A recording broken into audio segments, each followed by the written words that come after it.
নবী সাল্লাল্লাহু আলাইহি ওয়াসাল্লাম বদরের যুদ্ধে ওই যে বললাম না, আগের দিন যখন প্রস্তুতি নিচ্ছিল কোথায় তিনি তাবু গাড়বেন, এটা নিয়ে নবী সাল্লাল্লাহু আলাইহি ওয়াসাল্লাম একটা জায়গা নির্ধারণ করলেন যে এই জায়গায় তাবু গাড়ো।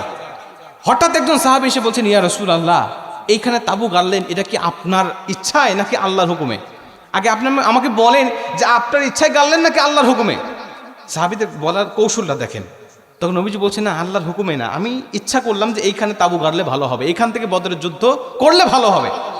তখন ওই সাহাবী বলছেন, ইয়া রাসূলুল্লাহ, আপনি যদি কিছু না মনে করেন তাহলে আমি আপনাকে এটা পরামর্শ দিতে পারি, আপনার এই তাবু গাড়ার স্থানটা সঠিক জায়গায় হয় নাই। সুবহানাল্লাহ বললেন না? আল্লাহ নবীর ভুল ধরতেছে একজন সাহাবী, বলছে নবীজি আপনার এই জায়গায় তাবু গাড়াটা ভুল হয়েছে, এটা সঠিক জায়গায় হয় নাই। নবীজি বলছেন, তাহলে সঠিক জায়গায় কোনটা, তুমি আমাকে পরামর্শ দিতে পারো? বলছে, ইয়া রাসূলুল্লাহ, দিতে পারি। কোথায়?